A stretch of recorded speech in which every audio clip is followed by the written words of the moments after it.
Hello students, welcome to तैयारी junction. मेरा नाम राकेश जायसवाल है और आज हम लोग जो करने वाले हैं वो है क्लास 10th का previous sample paper. Yes, previous sample paper जो 2025 में आया था और आज हम उसको सॉल्व करने वाले हैं। सेक्शन वाइज हम लोग सॉल्व करेंगे, समझेंगे, क्योंकि प्रीवियस ईयर क्वेश्चन पेपर को सॉल्व करना इज़ वेरी इंपॉर्टेंट। तो विदाउट वेस्टिंग एनी टाइम चलिए शुरू करते हैं। तो देखिए, सेक्शन ए के क्वेश्चन लेते हैं, MCQ रहते हैं जो। तो क्वेश्चन पहला क्या है, if alpha and beta are the zeros of polynomial. आपको पॉलिनोमियल दिया गया है 3x² प्लस 6x प्लस के, सच दैट आपको ये भी दिया हो गया है alpha plus beta plus alpha into beta equals to 2/3। हम लोगों ने पढ़ा है कि सम ऑफ जो हमें दिया गया रहता है, सम ऑफ रूट्स और प्रोडक्ट ऑफ रूट्स दिया रहता है, करेक्ट। अब देखिए, इसको करने के क्या तरीके हैं। आपको पॉलिनोमियल दिया हुआ है, वहाँ से आप अल्फा प्लस बीटा निकाल लीजिए। इसको लिख लेते हैं पहले पॉलिनोमियल को, ये ऐसा पॉलिनोमियल, ठीक है, दिस इज अ पॉलिनोमियल। यहाँ पे a क्या है, 3 है, b आपका 6 है और c k है। नाउ हमें पता है अल्फा प्लस बीटा क्या होगा, -b/a। तो वो क्या आ जाएगा बेटा, -6/3 दैट इज 2, सो -2, ठीक है। अल्फा इंटू बीटा निकाल लेते हैं। अल्फा इंटू बीटा क्या है, c/a, c हमारा k है और a 3, तो क्या आ गया, k/3। अब देखिए, दोनों चीज़ निकल गई है, अल्फा प्लस बीटा भी और अल्फा इंटू बीटा भी। अब हमें जो दिया गया है उसकी तरफ देखते हैं। हमें जो बोला गया है, आप निकालिए alpha plus beta plus alpha into beta, ये 2/3 है। तो आप क्या कीजिए, इन दोनों की वैल्यू यहाँ पे पुट कर दीजिए। तो अल्फा प्लस बीटा क्या हुआ बेटा, -2, अल्फा इंटू बीटा क्या हुआ, k/3, ये हो गया 2/3, ठीक है। तो k/3 क्या हुआ, 2/3 प्लस 2, ठीक है, क्रॉस मल्टीप्लाई कर लीजिए, k/3 हो गया 2 प्लस 6 डिवाइड बाई 3, ठीक है। ये 3 कैंसिल हो जाएंगे, तो आपका जो k आता है वो आ रहा है 8 के बराबर, ठीक है। अब देखिए, ऑप्शंस में 8 है, यस है, हमारा जो ऑप्शन होगा वो बी सही होगा, करेक्ट। चलिए, समझ गए। अब आगे बढ़ते हैं दूसरे क्वेश्चन की तरफ। Now the second question also, the question is from linear equation in 2 variable. आपको 2 इक्वेशन दिया गया है। 2 इक्वेशन कौन सा है आपका, ये एक इक्वेशन दे दिया है और ये एक इक्वेशन दे दिया है, और बोला है कि अगर x = 1 और y = 2 is a solution of the pair of linear equation both. इसके लिए भी होगा और इसके लिए भी होगा। तो a और b की क्या वैल्यूज होंगी, तो x = 1 और y = 1 इसमें पुट कर दीजिए। आपके पास जो एक पॉलिनोमियल है, सॉरी, -3y प्लस a = 0। अभी इसमें देखिए, a दिया हुआ है, x और y की वैल्यू हमें दी गई है। तो ऑब्वियसली जब हम लोग 1 और 2 की वैल्यू यहाँ पे पुट करेंगे, we will get the value of a। यहाँ पे वैल्यू पुट कर दीजिए, तो ये क्या होगा, 2 - 6 प्लस a = 0।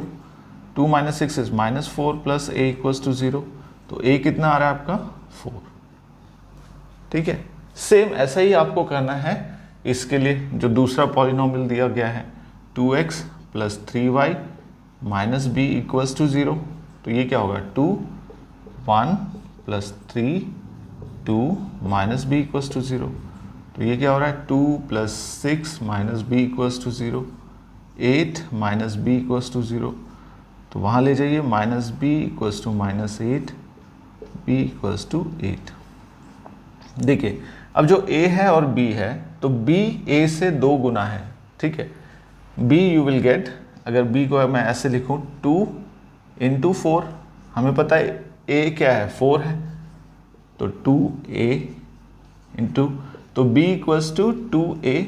देखिए, अब ये हमने निकाला, हम लोग देखेंगे ऐसा कुछ है कि नहीं। तो 2a = b तो है, ये वाला ऑप्शन है, तो आंसर होगा आपका दिस वन, ठीक है। हो सकता है इसमें रेशियो में भी दिया हो, बट ये आंसर है। इसको आप कैसे भी दे सकते हैं। फॉर एग्जाम्पल, अगर वैसा भी दिया होता b/a = 2, ठीक है, तो अगर इस फॉर्म में होता, तो यहाँ अगर उस फॉर्म में होता, तो वो आंसर भी सही रहता, ठीक है। तो ये चीज़ें हमें ध्यान रखनी है जब इक्वेशन की बात आ रही है। तो ये इजी था, देख लीजिए एक बार। फिर हम लोग नेक्स्ट थर्ड क्वेश्चन की तरफ बढ़ते हैं। Now coming to very interesting third question. Third question आपसे पूछ रहा है the mid point of the line segment joining the points P -4, 5 और Q 4, 6 लाइज ऑन किस में। उसका मिड पॉइंट कहाँ पे आएगा, एक्स एक्सिस में, वाई एक्सिस में, ओरिजिन में, और नाइदर एक्स नॉर वाई। ठीक है, इस क्वेश्चन को करने से पहले अब देखिए, या तो ये क्वेश्चन आप सॉल्व कर सकते हैं मैथमेटिकली या इमेजिन कर सकते हैं। अभी देखिए 3-4 क्वाड्रेंट है इसमें। यहाँ पे एक्स एक्सिस है पॉजिटिव, यहाँ पे एक्स एक्सिस है नेगेटिव, यहाँ पे पॉजिटिव और यहाँ पे नेगेटिव।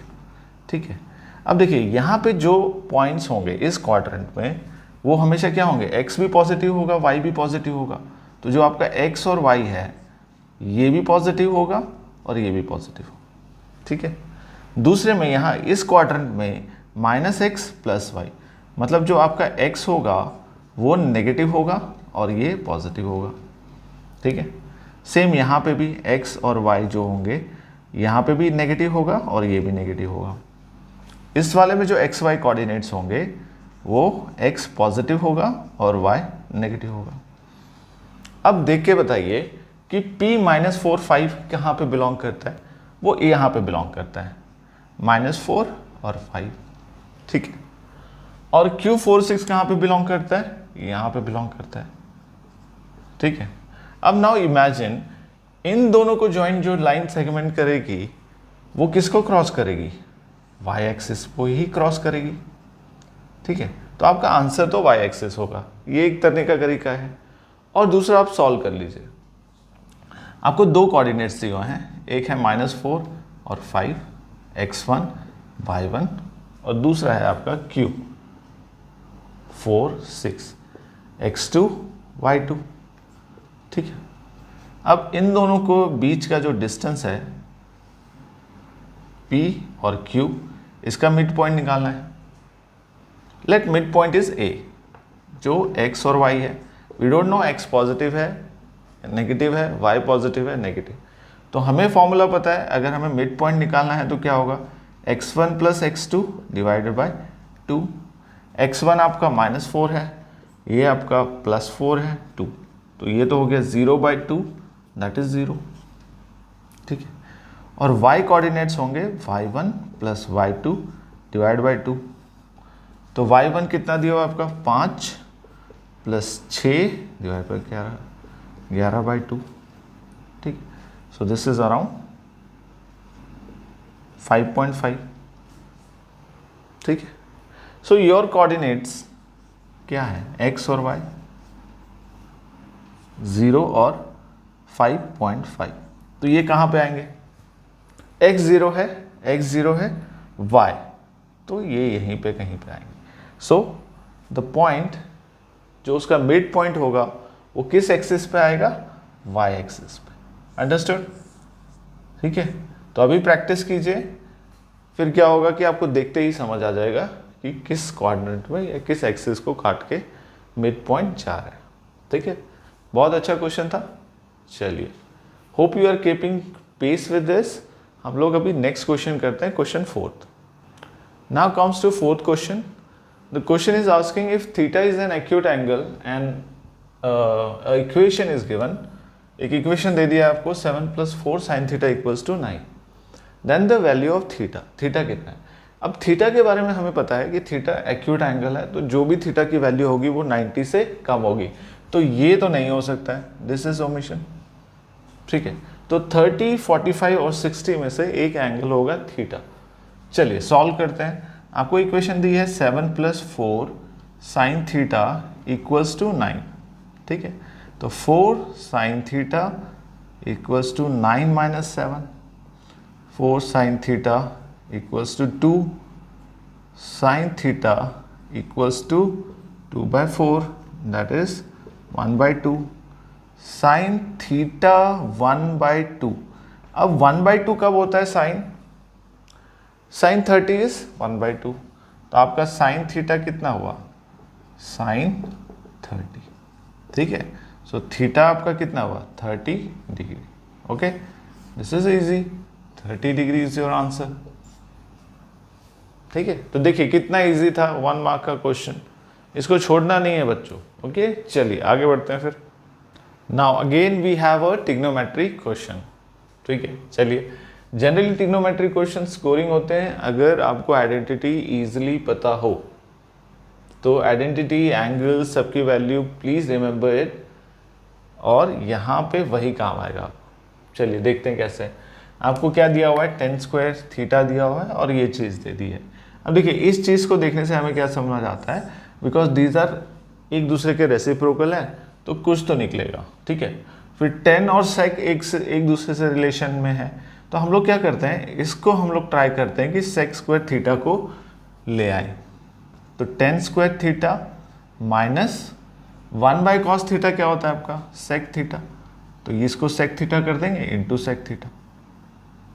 ठीक है, तो ये मेरा क्या हो जाएगा, this would be my tan square theta minus sec square theta. अभी हमें पता है 1 प्लस tan स्क्वायर थीटा, जो हमें आइडेंटिटी पता है 1 plus tan square theta is equal to sec square theta. ठीक है, तो sec स्क्वायर थीटा की जगह हम लोग ये चीज़ पुट कर देंगे, तो ये क्या हो जाएगा, tan square theta minus 1 plus tan square theta. ठीक है, इसको ओपन कर लीजिए, tan square theta minus 1 minus tan square theta, ये कैंसिल, आपका आंसर कितना आ रहा है, -1। तो -1 है, यस है, यार answer will be C, -1। Okay, understood. चलिए बहुत बढ़िया। Now let's having a question on HCF and LCM. ठीक है, LCM and HCM basically chapter deals with the factorisation of numbers. तो एचसीएफ दो नंबर दिए गए हैं आपको, 98 और 28, और एचसीएफ उन दोनों का है m और एलसीएम है n। Then the value of n minus 7m पूछा गया है। ठीक है, तो आप 98 28 नंबर का एचसीएफ निकाल दीजिए। तो एचसीएफ जब निकलेगा तो वो हमारी वैल्यू होगी m की, और एलसीएम जब आप निकाल देंगे तो n की। फिर हम ये वाला वैल्यूज़ करेंगे। ठीक है, तो पहले 28 के फैक्टर्स निकाल लीजिए। 28 के फैक्टर्स क्या होंगे, 2 4 8 7 2 14। ठीक है, और 98 के फैक्टर्स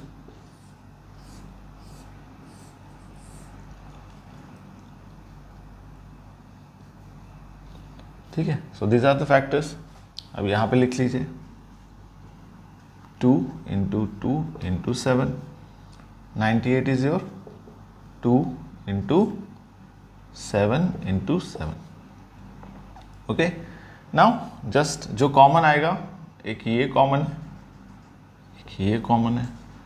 ठीक है, तो एचसीएफ आपका क्या हो गया, 2 into 7 that is 14। Okay, and LCM, LCM क्या होता है, एचसीएफ इंटू जो बच गया, तो 14 इंटू 2 इंटू 7 दैट इज 14 का square. Okay, now comes to this, हमें क्या निकालना था, ये जो हमारा था HCF that was our m, और जो एलसीएम था वो था n। तो हमें क्या निकालना है, n माइनस 7m। तो n हमारा है 14 स्क्वायर माइनस 7m है 14। 14 कॉमन निकाल लीजिए, तो ये क्या हो जाएगा, 14 माइनस 7, तो 14 इंटू 7। ठीक है, तो 14 इंटू 7 कितना होगा हमारा, 4 7 ज़ा 28, 4 7 ज़ा 28, 7 98। तो n माइनस 7m जो हमारा आ रहा है दैट इज योर 98। तो C is your answer. Okay, very interesting question, इसमें मार्क्स नहीं जाने चाहिए। चलिए आगे बढ़ते हैं। Now come to this conceptual question. Tangent drawn at the extremist of a diameter of a circle are always parallel, perpendicular, equal and intersecting. There are 4 options given. Tangents, देखिए tangents drawn at the extremist end of a diameter. Now this is a conceptual question, तो आप इसको देखिए, एक circle है, ये इसका diameter है, अगर आप यहाँ से टेंजेंट ड्रॉ करोगे तो ये क्या होंगे, this will B parallel. Very easy, very scoring. ठीक है, so your parallel option is correct. चलिए इजी के बाद और इजी में जाते हैं। या टफ में जाएंगे? टफ में जाते हैं, थोड़ा पुरानी याददाश्त ताज़ा करते हैं।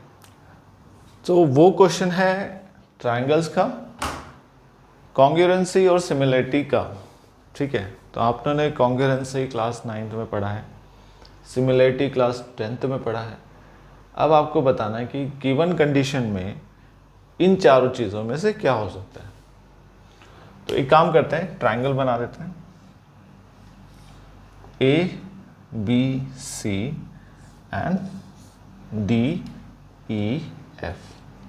अगर एंगल बी एंगल ई के बराबर है, ठीक है, so this is given angle B equals to angle E, और एंगल एफ एंगल सी के बराबर है, angle F equals to angle C. तो आपको पता है कि दो एंगल अगर बराबर है तो बाय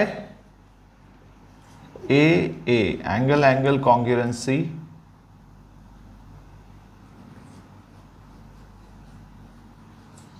आ जाती है। Now the third also, but इसके में हम लोग ये नहीं बोल सकते कि कॉन्ग्रुएंट है कि नहीं, हमें तीसरी कंडीशन भी देखनी पड़ेगी। तीसरी कंडीशन क्या बोल रही है? A B equals to 3DE, मतलब जो ए बी पार्ट है वो 3 गुना है। तो अगर मैं इसको रिफ्रेश करूँ, इस एंगल्स को अगर मैं एक्चुअल में सिनेरियो में देखें तो ये एंगल जो DEF है वो हमारा क्या है? छोटा है। ठीक है, क्योंकि आपका ए बी 3 गुना बड़ा है। ठीक, तो इस कंडीशन की वजह से, ये दो कंडीशन तो ठीक है, कॉन्ग्रुएंसी बोल रहा था, बट इसकी वजह से क्या हो जाता है? It is not a congruent, है ना, क्योंकि साइड बराबर नहीं है। तो ये हो गया सिमिलर, हो गया ये एंगल्स, ट्रायंगल सिमिलर हो गए बट नॉट कॉन्ग्रुएंट। ठीक, ये समझ आया आपको? एंगल एंगल से एंगल एंगल कॉन्ग्रुएंसी दिख रही थी, बट अगर A B equals to 3D होता तो ये कॉन्ग्रुएंट होते, लेकिन ये बराबर नहीं है, साइड्स बराबर नहीं है, रेशियो में है, तो सिमिलर हो गए बट कॉन्ग्रुएंट नहीं रहे। तो अभी देखिए, similar but not congruent, so your D option will be correct answer. ठीक है, ओके, चलिए। Now we have completed 8 question of this question paper 2025. Now comes to 9th.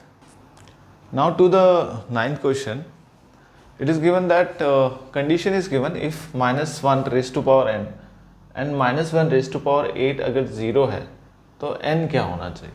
ठीक है, तो इस क्वेश्चन को समझने के लिए लेट्स सी कि मैं अगर n प्लस -1 8 ये 0 होना चाहिए, मान के चलती है कि n 1 लेते हैं तो क्या आएगा?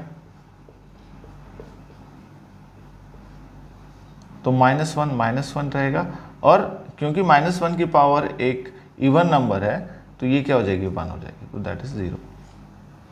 ठीक है, अब एक नेगेटिव नंबर लेते हैं। पॉजिटिव नंबर के लिए तो देखा ठीक बैठ रहा है, पॉजिटिव में ऑड और इवन भी आते हैं। ठीक है, नेगेटिव ले लेते हैं, नेगेटिव के लिए फिट बैठ रहा है कि नहीं? तो ये क्या हो जाएगा? +1। ठीक है, सो दिस इज -1 + 1, ये भी 0 आ रहा है, नेगेटिव के लिए भी 0 आ रहा है। क्या सभी नेगेटिव्स के लिए 0 आएगा? अब ये पता करना पड़ेगा। ओके, एनी नेगेटिव नंबर लिखा है, तो अब मैं क्या ले लेता हूँ? आई विल टेक -2 सॉरी -8, तो ये क्या हो जाएगा?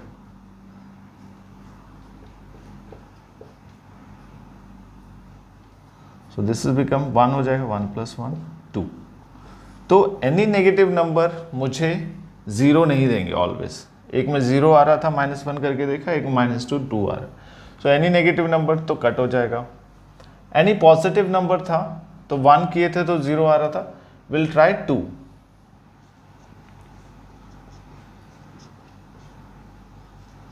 ठीक है, तो यहाँ पे क्या होगा? -1 + 1 तो 2 आ रहा है। ठीक है, सो एनी पॉजिटिव नंबर नहीं हो सकता है। ठीक है, बिकॉज हम लोगों ने 1 ट्राई किया, फिर 2 ट्राई किया, 1 में 0 आ रहा था, 2 में 0 नहीं आ रहा है, तो हम लोग क्या करेंगे 3 एक लिख देते हैं, -1 3 प्लस -1 8, तो ये कितना है -1 प्लस 1 दैट इज 0। अब देखिए 1 में 0 आ रहा था, 3 में 0 आ रहा है, दैट मीन्स क्या 1 और 3 कौन से नंबर्स हैं, ऑड नंबर्स हैं। इवन पे देखा 2 किया तो 0 नहीं आया, सो your answer is any odd number, क्योंकि आप देखिए 1 है 3 है 5 लेके देखते हैं, तो 5 में भी क्या रहेगा, ये -1 ही रहेगा और ये 1 हो जाएगा, तो यू विल गेट 0। तो any odd number will be your answer. ठीक है, चलिए आगे बढ़ते हैं। देखिए जो क्वेश्चन 10th है फिर एक कंसेप्शनल क्वेश्चन है। अब हमें पता है कि जो पॉलिनोमियल है वो एक्स एक्सिस को जितनी बार काटेंगे उतना ही उसका डिस्टेंट रूट होगा। तो उसने बोला है कि 2 पॉलिनोमियल है और number of distant zero of the both the polynomials कितने हो। ठीक है, तो देखिए इसमें आपको क्या है, एक पॉलिनोमियल की इक्वेशन ऐसी है, अगर हम लोग इसको मान ले 1, ठीक है, और इसको मान ले 2, so both are intersecting at X axis at 2 points, तो इसके जो रूट्स होंगे that will be 2 distant zeros. Okay, correct. चलिए आगे बढ़ते हैं। Now look at this 11th question. The question is from arithmetic and the question is asking that sum of the first m term of an AP is given. So sum of m term is given. So we have sum of m terms and it is given 2m square plus 3m. Correct? Then its second term is क्या होगा? ठीक है, तो summation of में एक AP लेके देखते हैं हम लोग, then you will be cleared 1 2 3 ये AP है, ठीक है, whole number is an AP, इसका A 1 है और B D 1 है, 2 minus 1 और 3 minus 2 is 1।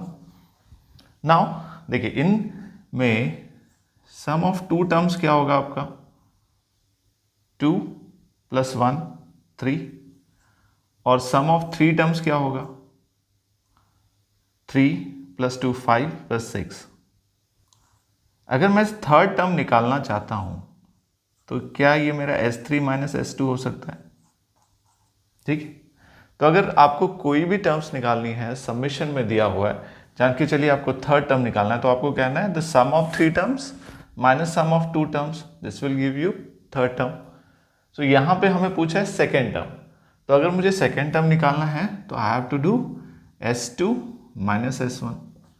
अब देखिए S2 कितना होगा, अगर मेरा SM इतना है तो S2 हो जाएगा मेरा 2 का होल स्क्वायर प्लस 3 इंटू 2, ये हो गया 2 4 8 प्लस 6 14।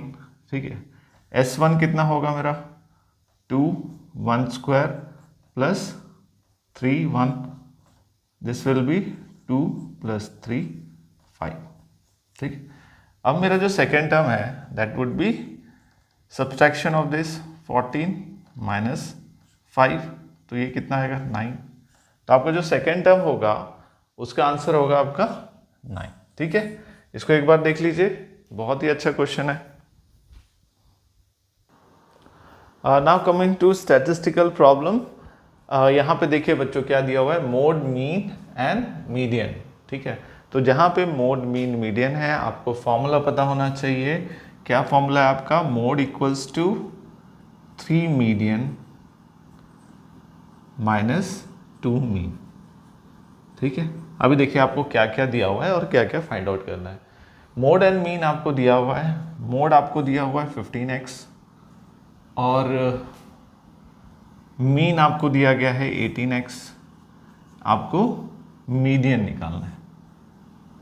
ठीक है, तो फॉर्मूला अगर आपको पता है तो इट्स इजी, ये हो जाएगा 15x minus 2 times 18x equals to 3 times median. ठीक है, this will be your 15x minus, इसमें देखिए क्या क्या वैल्यू पुट कर सकते हैं हम लोग, mode equals to 3 median minus 2 mean, तो वो वाली वैल्यू पुट कर दीजिए। सो हमारा तो इसमें यही वैल्यू दिया गया, ये यहाँ आएगा तो +2 हो जाएगा तो 2 8 16, 2 1 2, 36 x इक्वल्स टू 3 मीडियन। आपका जो मीडियन होगा इनका सम 11, 51 डिवाइडेड बाय 3। तो ये कितना आएगा, 3 1 3, 3 7 21। Okay, so here x also 51x, so answer will be your 17x. So your C option is the correct answer. Okay, so most of the time क्या होता है कि स्टूडेंट्स ये फॉर्मूला भूल जाते हैं। सो काइंडली या तो इसका कोई राइम बना लीजिए याद करने के लिए, या इसको याद कर लीजिए, ठीक है, छोटा सा है, कंफ्यूजन ना हो, नहीं तो 1 मार्क चला जाएगा आपका। Now comes to this probability questions, ठीक है, तो जुआरियों वाला क्वेश्चन है ये। तो इसमें क्या करना है आपको, you have to find out the probability. तो उसने बोला कि card is selected at random from a deck of 52 playing card. आपको पता है 52 प्लेइंग कार्ड्स होते हैं, 30 उसमें होते हैं डायमंड्स, 30 होते हैं उसमें क्लब, 13 होते हैं उसमें स्पेड और 13 होते हैं हार्ट। आपने देखा होगा साइन, डायमंड का ऐसे साइन रहता है, ठीक है, देन योर स्पेड इज पान का पत्ता जिसको बोलते हैं, ऐसा रहेगा, ठीक है, then your heart. Okay, heart के बाद क्या बच गया हमारा, क्लब, ठीक है। तो ऐसे रहते हैं 3 टाइप के। तो उसने बोला है कि what is the probability of finding a red face, ठीक है। फेस कार्ड हमको पता है JQK जो आपका फेस कार्ड है, और उसने बोला रेड फेस कार्ड, तो हमें पता है रेड कौन होता है, the red will be your this heart and diamond, ये 2 चीज़ें रेड होती हैं। तो टोटल आउटकम्स कितने होंगे हमारे, हर के 13 पत्ते होते हैं, 13 करके 52 कार्ड्स बनते हैं हमारे। तो इसके 13 हैं, इसके 13 हैं, तो टोटल आउटकम्स हमारे कितने होंगे,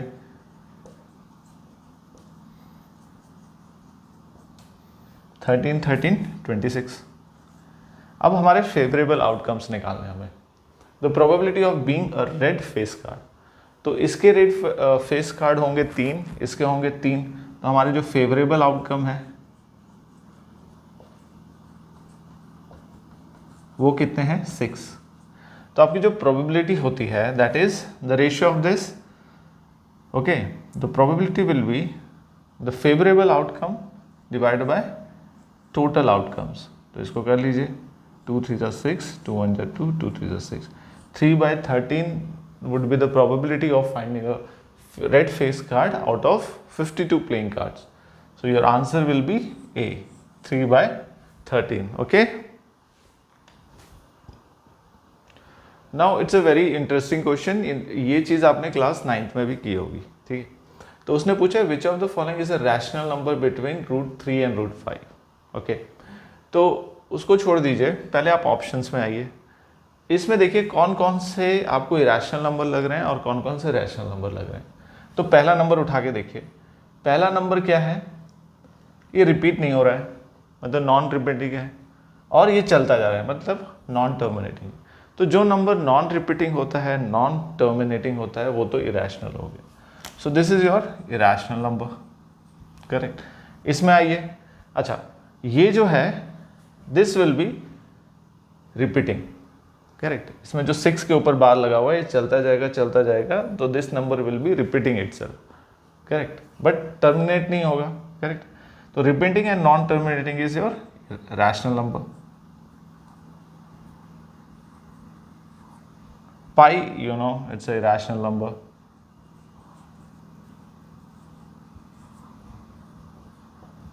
.85.427142, it's terminating and non-repeating also. तो terminating हो रहा है तो it's also a rational number. Now we have 2 rational number, so this will not be our options. Now we have to concentrate on this 2. Now understand, for this आपको पता होना चाहिए √2, √3 और √5 की वैल्यू। जनरली प्लीज रिमेंबर, √2 आपको बाद में भी काम आएगा, √2 इज 1.414, √3 इज 1.732 एंड √5 इज 2.2 2.36। अब देखिए आपको फाइंड आउट करना है √3 और √5 के बीच में, तो वो तो 2.326 है, यहाँ पे 2.236 है, वो √5 से बड़ा हुआ। तो आपका जो आंसर होगा that lies between this two and ये लाई कर रहा है यहाँ पे 732, 1.857 एंड 2.236। तो जो आपका आंसर होगा that would be this answer, D answer, D will be your correct answer. Okay, चलिए आगे बढ़ते हैं फिर। Now students, welcome to 15th question. So if a sector of a circle has an area of 40 pi square units, so area is given of a sector and 70 degree central angle, so theta is also given. You have to find the radius of the circle. So you are aware कि area हमारा कितने बराबर होता है, area of sector is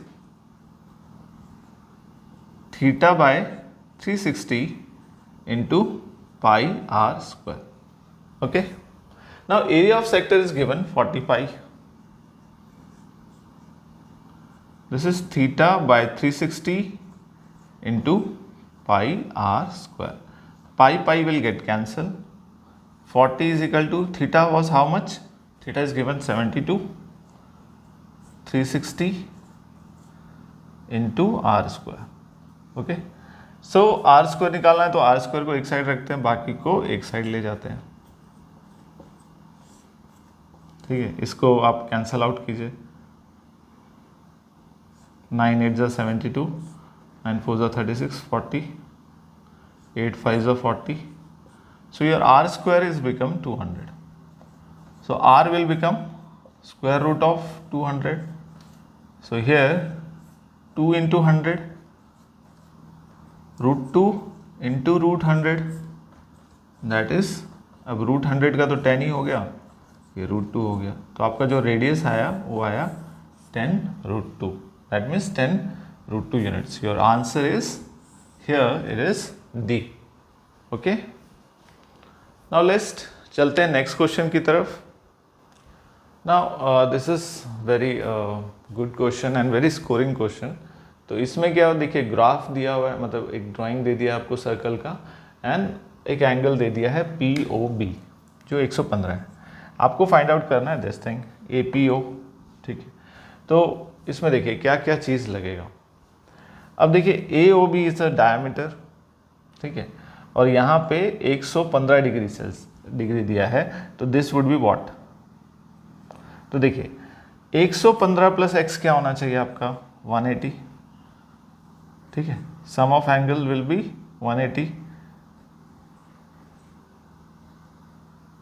सो यहाँ पे क्या होगा, x होगा आपका 180 minus 115, so this will be become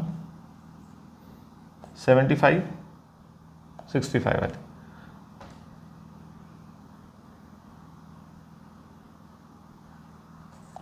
degree.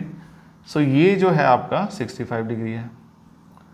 Now this is a tangent, PA tangent, तो ये कितना हो गया, 90 डिग्री हो गया, correct. Now you are aware कि अगर मुझे P निकालना है तो ये क्या होगा, angle A plus angle O plus angle P equals to 180। तो एंगल P हो गया आपका 180 minus angle A plus angle O, 180 minus 90 plus 65, 180 minus 5, 155। ठीक है, so your answer will become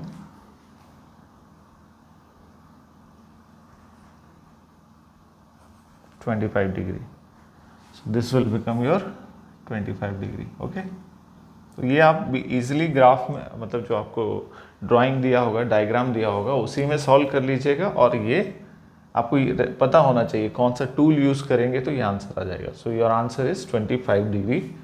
this is your angle APO। तो यहाँ पे दो प्रॉपर्टी लगी, सम ऑफ एंगल्स ऐसे था, अगर ये आपका x है, ये y है, तो आपका x प्लस वाई क्या हो जाएगा, 180 डिग्री है।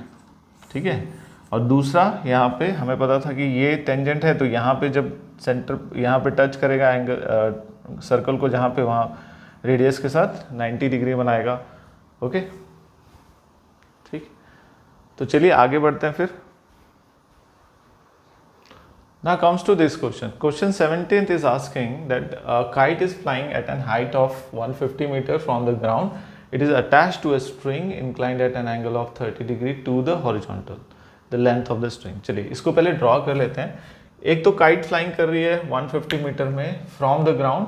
It is attach to a string inclined at 30 degree to the horizontal. तो ले लीजिए ये हॉरिजॉन्टल है, ये स्ट्रिंग है, ये काइट है यहाँ पे, ठीक है। This is kite, so this is your perpendicular distance. Now ये एंगल 30 का है, दिया हुआ है, हम इसको नेमिंग कर देते हैं ए बी सी। ये 90 डिग्री होगा। ओके, सो ये राइट एंगल ट्रायंगल हो गया। और क्या दिया गया हमें, 150 मीटर पे ये कर रहा है।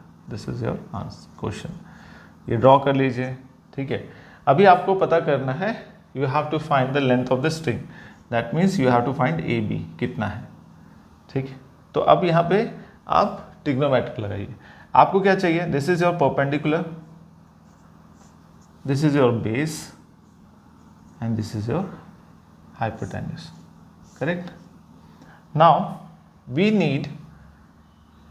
have perpendicular and we need hypotenuse, correct? We need the length of the string. अब P और H चाहिए, वो किस में आते हैं आपके, साइन में। तो your sin 30 will be P perpendicular by hypotenuse. Sin 30 itself is 1/2. Perpendicular is 150, hypotenuse we have to find AB, so cross multiply कर लीजिए। AB आ जाएगा आपका 2 into 150, so this is around 300 metre, ठीक है। तो your answer is B. B is the correct option for this question. चलिए, now move to the next question. Now coming to our 18th question. Now what the question is asking कि एक wire है 20 centimetre का, आपने उसको क्या कर देना है, बेंड कर देना है to form an arc of a circle of radius 65। अगर हम इमेजिन करें तो एक 20 मीटर का वायर था, उसको हमने बेंड कर दिया ऐसे, ठीक। तो ये कितना था, this is now 20 centimetre, bend कर दिया और एक यहाँ पे आर्क बन गया, ठीक है। ये थीटा होगा आपका and this will be the radius. Radius is also given, radius is given 60/π और ये आप मान लीजिए x, ठीक है। तो जो लेंथ ऑफ आर्क होता है,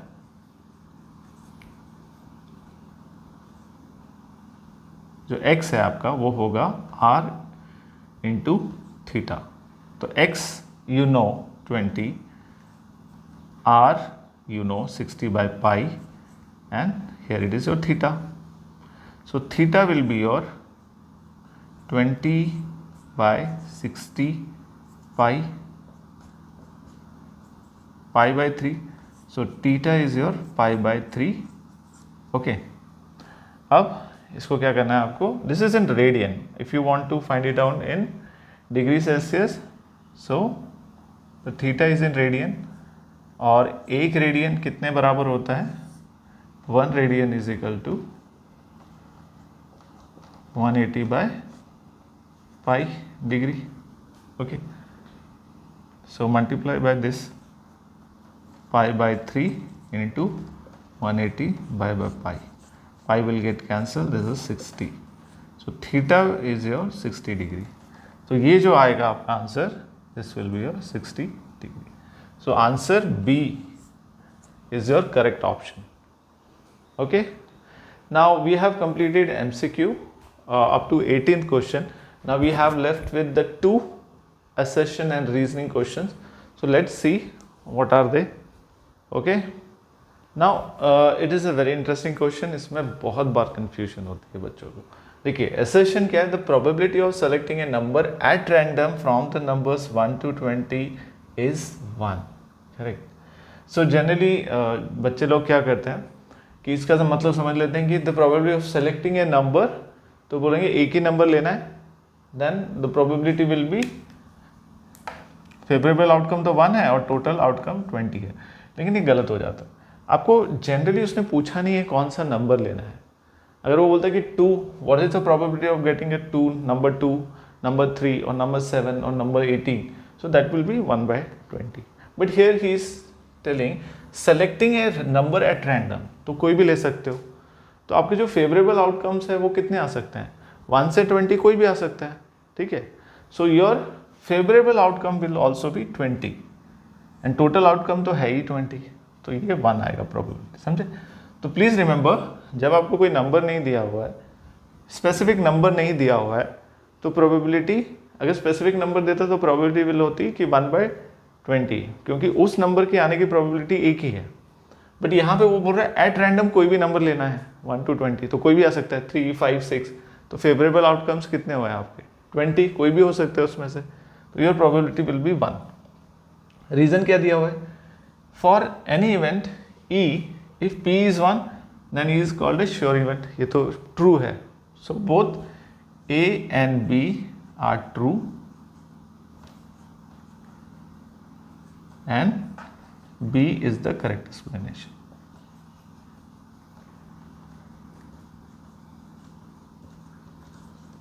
ठीक है, this is correct. Now let's move to the second question, the last question of this MCQs. Now coming to the 20th question, the assertion is if you join two hemispherical bases of same radius along their bases we get a sphere. Now understand hemisphere क्या होता है, एक आधा sphere होता है, ठीक है। तो एक ऐसा हेमिस्फीयर है, ठीक है, और एक जो दूसरा हेमिस्फीयर है वो ऐसा है। वो बोल रहा है कि अगर मैं दोनों को ज्वाइन कर दूंगा with the along with their basis, correct, so it is their basis, correct. तो अगर ये 3D इमेज होगा तो आप 3D इमेज इमेजिन कीजिए, ये ऐसा होगा, ओके। दोनों बेसिस को आपने ज्वाइन कर दिया, तो ये तो इंटरनल पार्ट हो गया इसका। अब ये इंटरनल पार्ट हो गया, तो ये आपको क्या मिलेगा, दो हेमिस्फीयर को ज्वाइन करने से you will get a sphere, ठीक। So the assertion is true. The reason total surface of a sphere of a radius r is 3πr²। तो वी नो कि स्पेयर का जो टोटल सरफेस एरिया होता है वो होता है 4πr², ठीक है। तो ये तो फिर ये किसका दिया हुआ है, अगर 4π² दिया हुआ है तो 3πr² किसका होगा।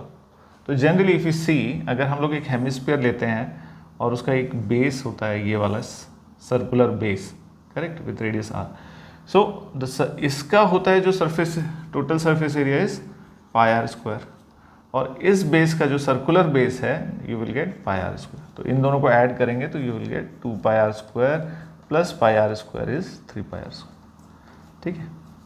So total spherical total surface area of a hemisphere with its circular base is 3πr², but total surface of area is πr².